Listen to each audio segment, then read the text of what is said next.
Good morning, good afternoon, good evening to all who are attending this conference. Thank you so much, first of all. And this is Subbu Pericharla, board member of TAI and program director for this session. I'm so energized to introduce the panel, which is going to be discussing on future success of funded startups while selecting the teams for them is this topic that we are going to discuss. And for this, we have a three-member panel, including Hari TN, who is head of HR at Big Basket. He's an author and an angel investor too.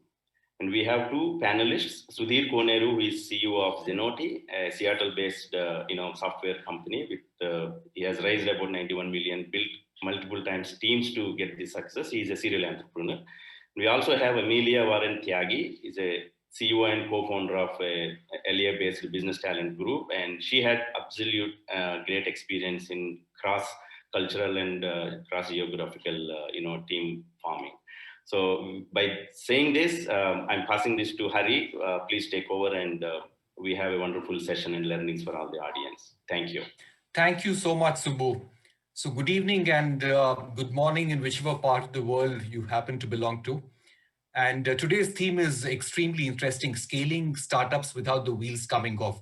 I think this is a topic that's relevant to every founder. And there are multiple dimensions of scaling, and the human capital dimension is clearly the most complex for the simple reason that most learning in this domain is experiential. And since most founders are pretty young, they are not fortunate enough to have gone through some of these experiences. But you can learn a few insights by reading books written by practitioners. Though textbooks don't provide you great practical insights, but books written by practitioners might give you some insights. To unravel the mysteries of this topic, we have two amazing individuals today, Amelia and Sudhir. I had an opportunity to meet them a couple of days back and was absolutely blown away by their breadth and depth of understanding, as well as clarity on this topic. So what we'll do is, the way we've structured the flow is we'll have Amelia and Sudhir, provide their introductory remarks for a couple of minutes, 5 minutes each. And then, we'll get into this panel discussion straight away and discuss some of the challenges of building and scaling teams as a startup grows. So maybe Amelia, if I could just request you for your opening remarks and initial comments, take 5 minutes and give us some amazing insights. Thank you, Hari.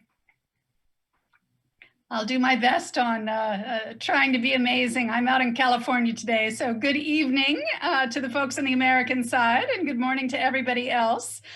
Just quickly by background, I actually started my career at McKinsey & Company, very different from the startup world, and then founded two companies. My current company, Business Talent Group, we're investor-backed, grew rapidly. We're now sort of the leader in our space, really focused around high-end, sophisticated knowledge workers who've chosen to work independently. These are gig workers, if you will, who are executives or who are management consultants with backgrounds like mine at a McKinsey & Company, and who have chosen a non-traditional path. This is the fastest growing group of gig workers in the world. I know we all think of the Uber drivers, but that's not it. It's people who are choosing it. And I'm here, we work with all kinds of companies. I mean, I've got a ton of experience in the Fortune 500, but also with funded startups who are trying to solve different kinds of problems. So my expertise is really in the non-traditional ways to solve your talent problems. So you usually think about how you hire people, and there's a time and a place, and Hari and Sudhir bring amazing expertise on that front, and they'll talk to you about it. But really my expertise is in speed, because a non-traditional project-based approach can be much faster. I think of placing talent in a day, 2 days, not in months. And in flexibility, all about flexibility. And as you know, when you're in a startup phase, having cost flexibility and skill flexibility, market flexibility can often be, absolutely critical to make it work. So we'll talk through, at different stages in the conversation, some of the best practices. But what I'd introduce at this point, my business model is building a stable and a network. We've got over 20,000 individuals globally who are committed, sophisticated, screened, independent professionals whose love is to jump into a company, immediately bring their skills in and solve a problem tomorrow, get something done. And maybe it lasts a day or a week or a month or a year, but the point is it's project-based, it's temporary, and it lets an executive, lets a startup try something. It lets you get something done quickly without having to necessarily make the long-term commitments that you have to with hiring. So that's how we think about working with independent talent in the startup world. So I'll leave it there, Hari. Sudhir, would love to have your initial comments and insights. Yeah, great.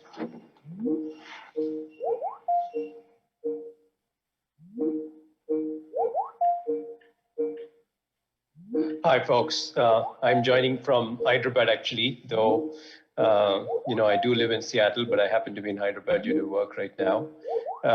Excited to be here. Just some context, maybe first about, myself and the background. So there's some framework around it. I think I started my career out of college at Microsoft, worked there for about 8 years.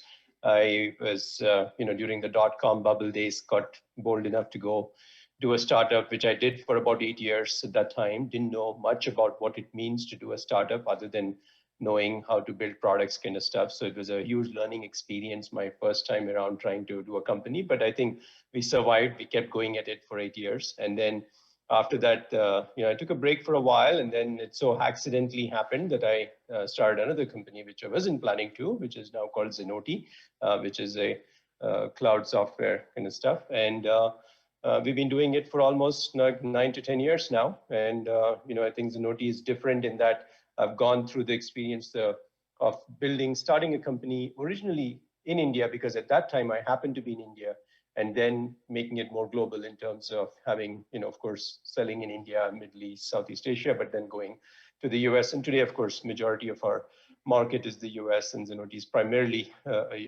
centric around focusing on the US and UK markets. But the experience having done both ends of the spectrum, one is starting a company in Seattle and building it in Seattle for 8 years, and the next time around starting it in Hyderabad, but then over time making it more of a global workforce in terms of that, which does end up being more travel and all that kind of stuff. Yeah, definitely hiring people and having wonderful people to work with has obviously been the most critical thing for me.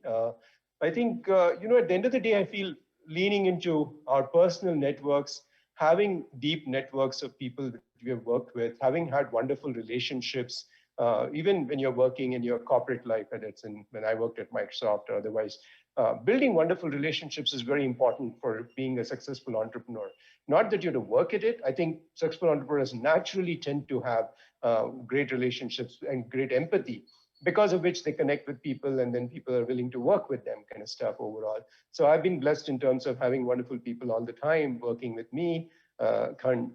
Definitely both the first one, I had a few friends and colleagues from Microsoft quit with me and joined Zenoti, joined SumTotal in those days. That worked well. And of course, building Zenoti has been a little easier, I would say, because doing one startup enabled me to build very deep relationships with people. Because when you do a startup and you navigate the territory, I think you end up with a deeper bond with all the people, because you've lived through a lot of tough times. And so when you're trying to do something again new, there's a lot of trust around that builds. And that's, I think, helped me a lot in terms of having people.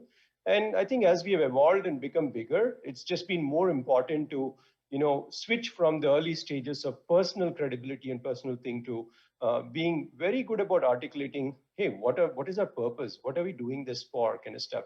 Often we always have a purpose. Every founder has some passion because of which they have picked up a problem.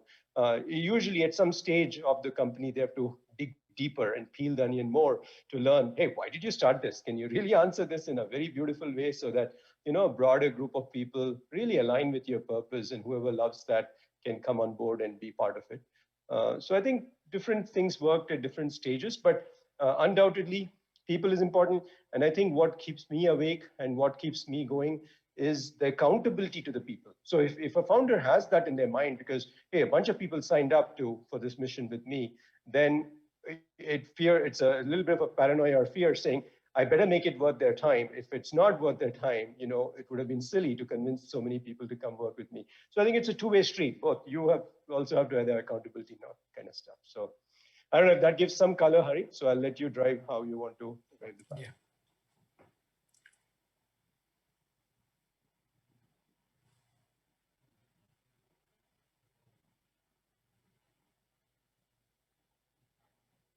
Edlin, if you can just get all three of us on the preview panel, that'll be great.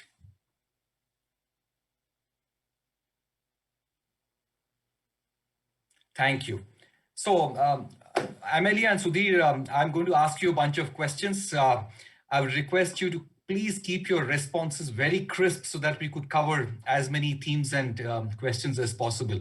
So, Sudhir, let me start with you first. One of the things that really bothers and troubles a founder, especially a first-time founder, is how do I really go about hiring the initial team? Where should I look for them? What kind of people should I hire?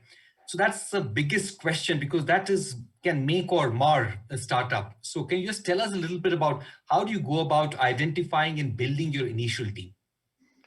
Yeah, I think the initial team phases, I would say it more has to do with personal network and connection, even if the person may not be the perfect fit for what you're looking for. Like, you have to work with people who, because it's going to be very tough in the early days. So they have to be willing to say, we'll work together collaboratively with a lot of trust and all that. So I have at least always found the network of people and relationships is what the first 10 people, if you ask me, or the first 12 people that we hire, we should be through your relationship network. Generally, doing a job posting and hiring somebody, you're to get really lucky, to find someone who is going to be part of your journey. Yeah. But if you find them through your network, I think they'll be with you for the next 5 to 10 years as part of your journey.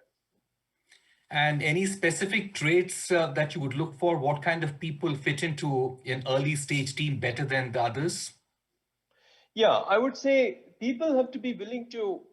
One is, of course, they have to have a lot of passion to say, hey, I want to do well. I want to do it big kind of stuff. It's not enough for me to make my paycheck of making, 100 grand every year or 200 grand every year, whatever my salary is. So they have to have the passion saying they have to be hungry. I mean, there's no doubt about it kind of stuff. Yeah. But I think the willingness to deal with the uncertainty which comes for the first couple of years. So I would compromise on skill sets if required, if I can find them to be hungry and have the, deal with uncertainty. But later, of course, skill sets become more important than all these other things, in my opinion. Yeah. Lovely. So network is important for finding people through networks, finding people and looking for people for the right attitude, being very hungry rather than being too cut up about skills. So great. So Amelia, if I can come to you for a moment now, in India, for instance, the gig workforce is just the Uber, Ola drivers and the online e-commerce company staff. But it has never really worked in India for the white collar stuff. But in the US, it seems to have worked very well.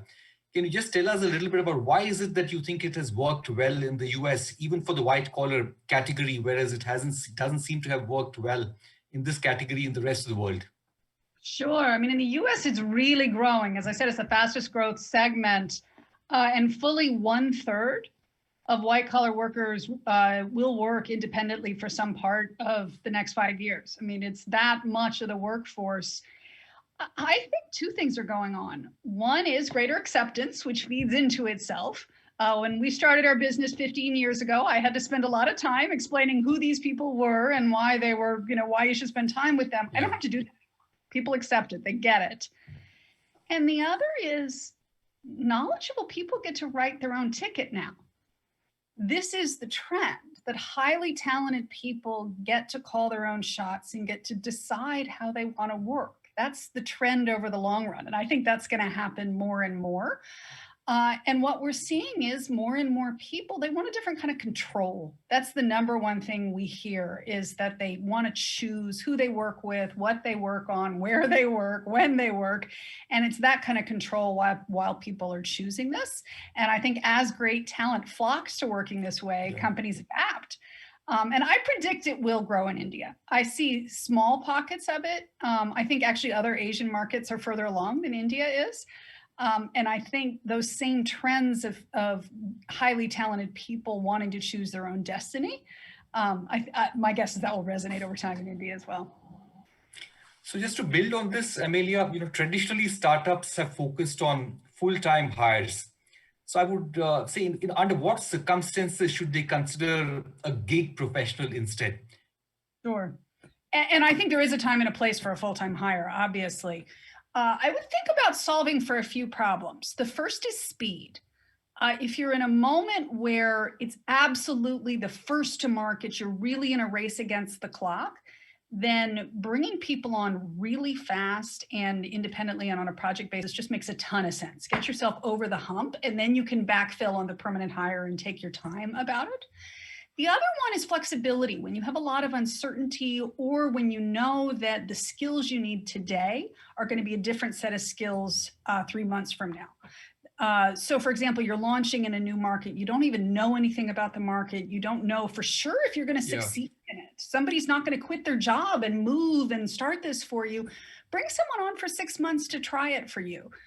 Can be a great way to get yourself going and get out in the market much more quickly.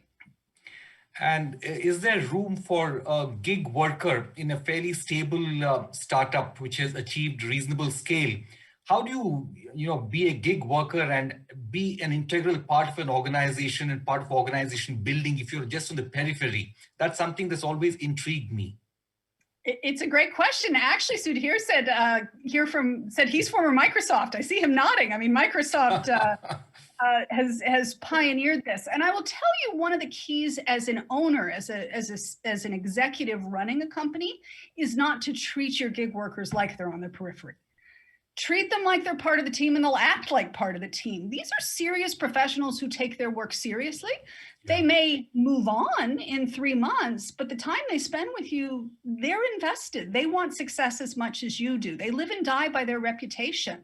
And failure is not an option for the best people. Yeah, interesting. Great. So Sudhir, let me just move to a little bit, one of the problems that rapidly scaling startups face is that individuals and leaders not being able to cope and scale equally fast.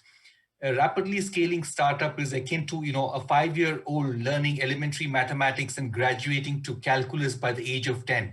Not many kids can keep pace So how do you deal with leaders? How do you deal with individuals and maybe even a co-founder who's not able to keep pace, whose competence is not going up at the same rate as the complexity that's going up in the startup that's scaling?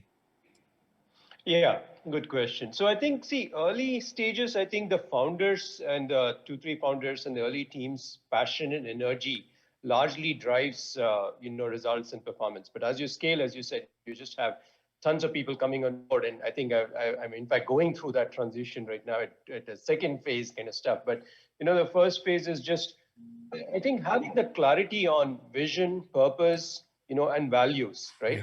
Is very important. If you're very clear about what your values are, I don't think it's about, running through lots of leadership training, bringing people in, saying, okay, my leaders need to get trained. I'm growing too fast, do this for me.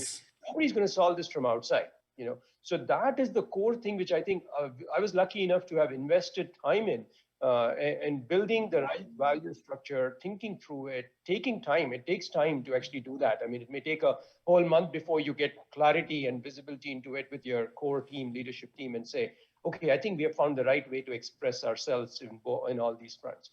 Once you start running the company with those values and you insist that your managers and new leaders and everybody is going to run the company with these values, I think they become a guiding factor of sorts for everybody.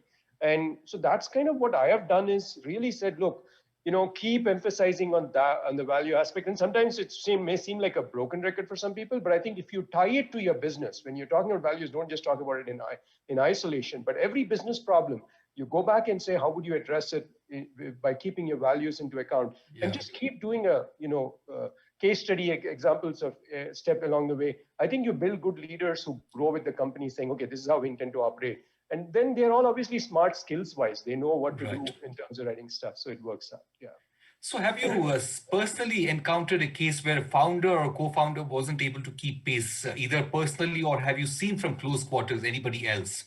Yeah, I have, definitely. I think, the journey of a startup can be long. So personal situations can change for your co-founders. And their co-founders are really often your personal friends or professional friends who are very close. So I think taking into account their personal situation and making space for it is important. You can't just be like, hey, I'm not going to care. I think I have always said, okay, this person is going through, it could be they're having a kid and they need time, and you can't put life on hold just because you're doing a startup kind of stuff. So that's one. But I think outside of that, when you do run into the point when you're scaling and doing, and they're not able to actually keep up outside of their personal space, I think if you are doing a very good job of making sure you can articulate that, that it is tricky, I'll acknowledge. I think I have had the luxury of being able to articulate, but it takes time. You can't just jump to a conclusion because, some startups, every startup team is very rushed. They want to. So one small thing that doesn't go well, they'll be, okay, you didn't do this right, or you didn't do this right. But you give it space kind of stuff and say, hey, this is enough persistence on this problem. I think if there is enough persistence of a problem, you should be able to make your co-founder see, hey, we have moved past this. The business needs something else. They have equity in the business. They want to make money too. So they're less worried about, whether they have a job. It's about saying, hey, do you want this company to succeed or not? So. Yeah, great. So Amelia, if I can just come to you now.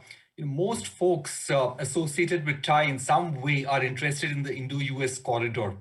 And you have a strong India connection. Your spouse is an IIT Delhi alumnus. Can you talk to us about some of the key differences in the talent markets of India and the US as you understand them? Sure, I'm happy to. I mean, as I mentioned, my expertise is really in the high-end professional world. And, India is known for exporting, amazing kind of hands-on goods and those sort of things, but it also is known for exporting some of the most brilliant minds in the world that go out and, accomplish untold feats. And I tend to find what I think is happening in the world is at the high ends of talent, the world is getting smaller and smaller and smaller. You'd asked me at one point, Hari, about some of the COVID trends, post-COVID, and I see actually COVID compressing the world even faster. I talked to Fortune 500 companies who once upon a time would have only wanted talent in Chicago or, St. Louis, and that's over.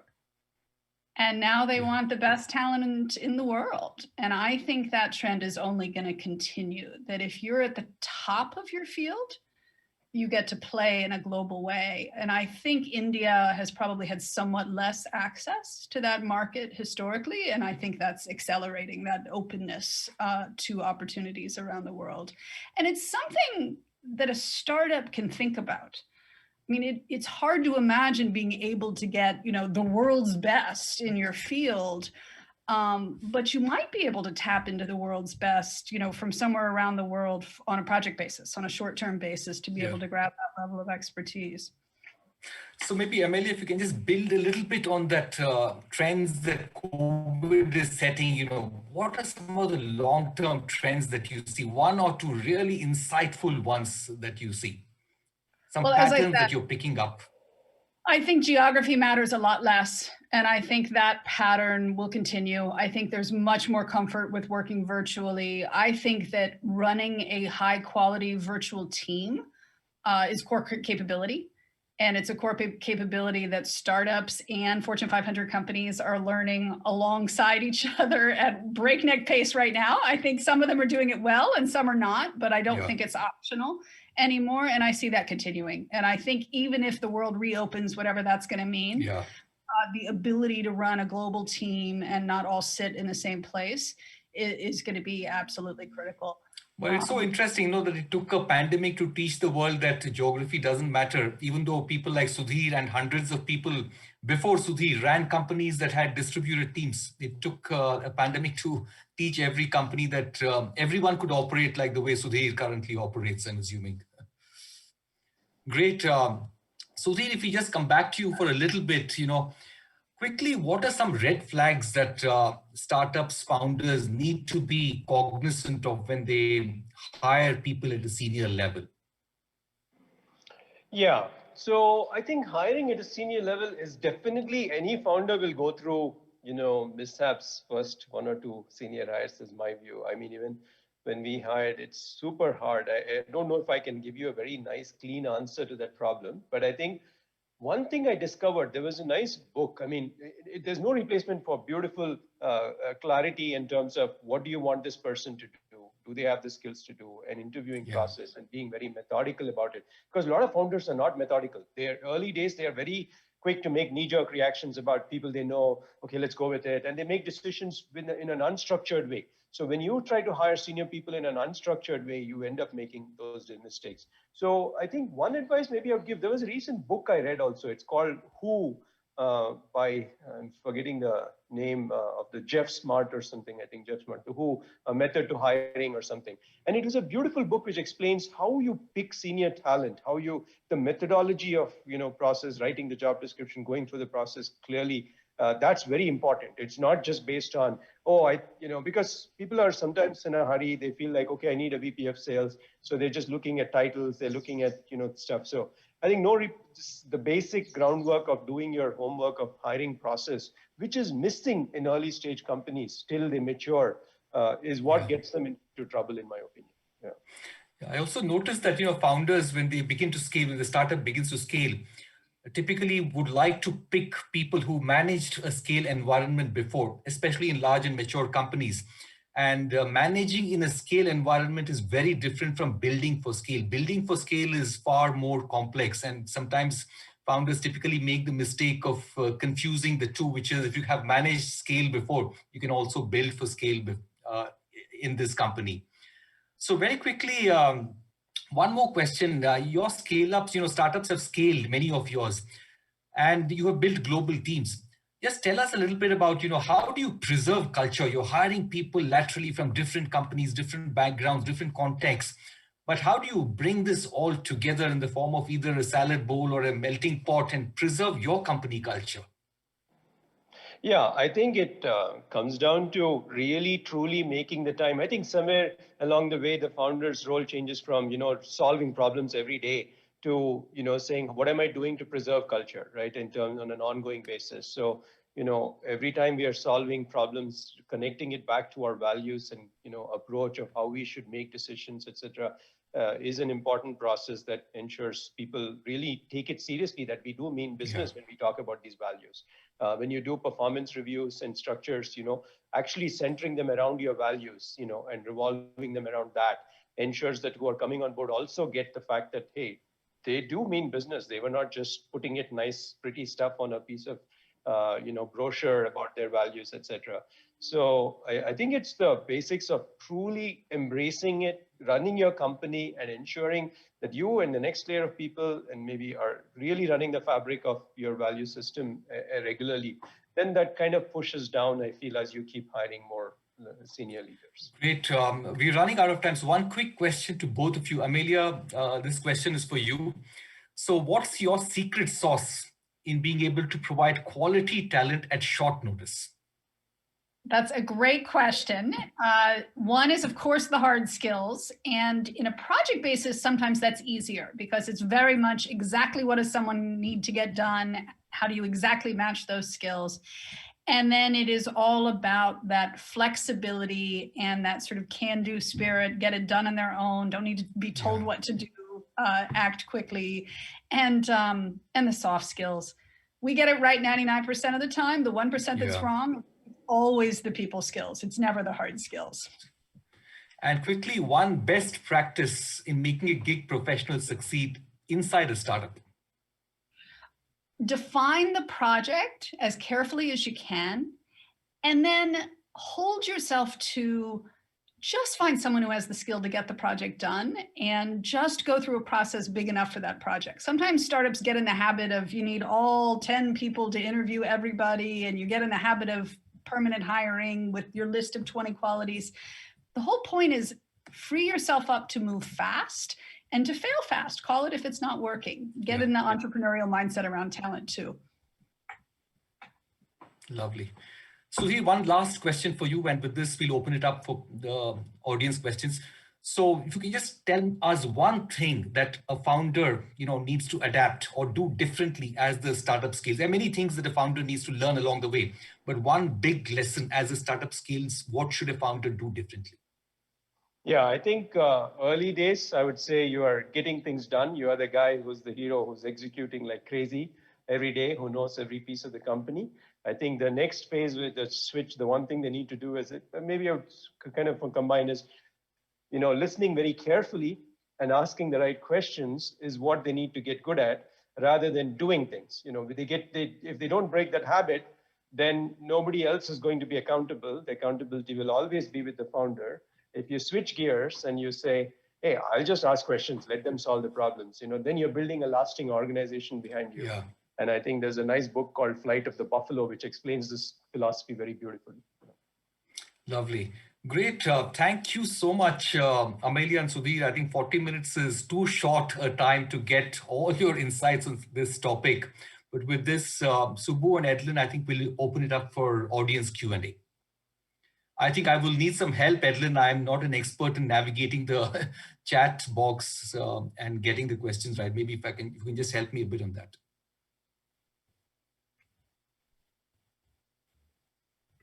Just tell us a little bit about some cultural nuances of building multi-geography teams, multi-geography companies. I think you built several of them.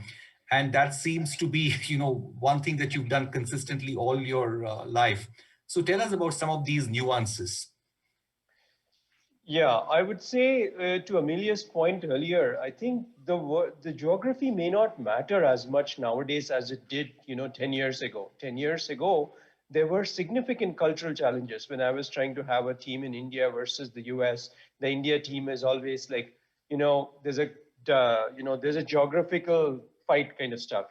These guys feel sometimes, honestly, some of the Indian employees may be very junior, live a different quality of life to the quality of life that somebody in the US lives. So there is a, disconnect in their ability to empathize and talk in a proper way, etc. But, today I don't think there is as much of that. I think our workforces on all the worlds do understand we are living and breathing in a very global world kind of stuff. So what becomes more important is your processes on how you do performance reviews, how you measure, set goals, how you align goals between the team in the US and the team in India. If you have good methodologies to create like an OKR infrastructure or a goals alignment framework and a performance review framework, I think people will know there is, healthy transparency. There's no conflict of saying somebody's getting biased treatment, better treatment, just because I'm in the US guys get a better attention, or things like that, or just because I'm Indian, the India guys get better. It's all, I have honestly been surprised in the process of building Zenoti that I have not run into this challenge as much. Maybe it's because we did early on good process methods of how we did goal setting and all that, and the world had changed, Whereas in the sum total days, I ran into that all the time, It was like a conflict all the time, and people feeling like, no, you're being biased for them, or no, you pay more here or there. Salaries change faster in India, salaries change more in the US, but today, I feel it's the fundamentals of doing how you set goals and will bring transparency to your organization that matters. Having been through this several times myself, I think I completely relate to what you're saying, Sudhir. Yeah. So Amelia, if I can just come back to you for a moment, what are some of the traits that individuals need to have to succeed in a fast-paced environment? Or rather, what kind of individuals really click and what kind of individuals don't click in a chaotic environment? Sure. The answer here is probably the same as the number one thing you should be looking for when you're screening for an executive in joining a startup, which when it comes to ambiguity or fast change, there are people who are really uncomfortable and there are people who absolutely love it. And you want the latter.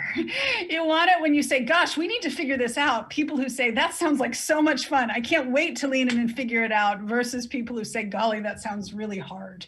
And I see it time and again. The best project professionals are the ones who just love a good problem and who'll jump in and then they want the next problem. That's why they do this. They're not the steady at the wheel folks. And I think often the best startup executives are as well. They can't wait for the next problem to jump in on.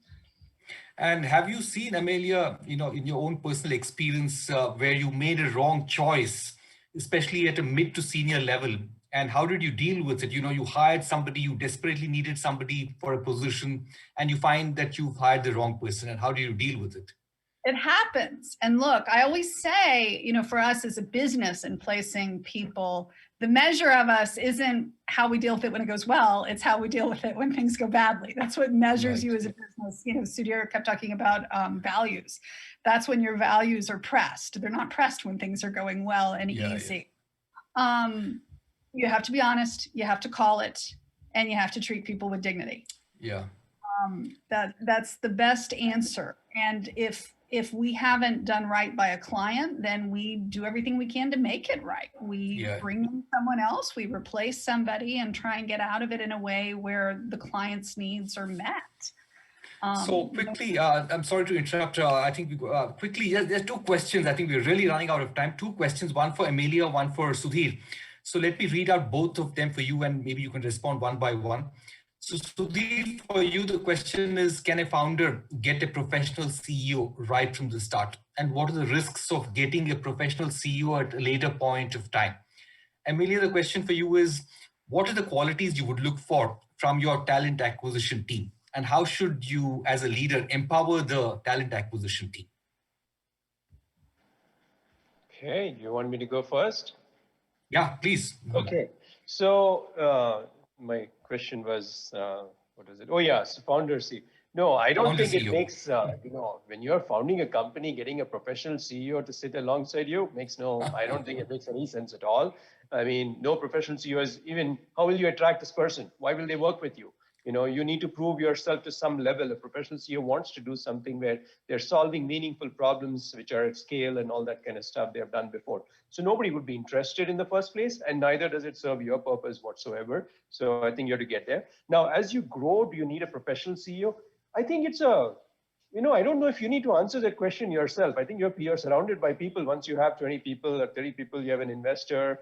You know, until you have money and investors coming in, I don't think it makes much sense to even think of a professional CEO at some stage. But I think that is a question which you can collaborate with the people. If you're willing to listen, willing to be open in that communication with the stakeholders around you, they all have the right intent. They want the company to succeed. They will give you the feedback. Quickly, what percentage of startups that have scaled have brought in professional CEOs, and how many of them have continued with founder CEOs and where founders have adapted along the way?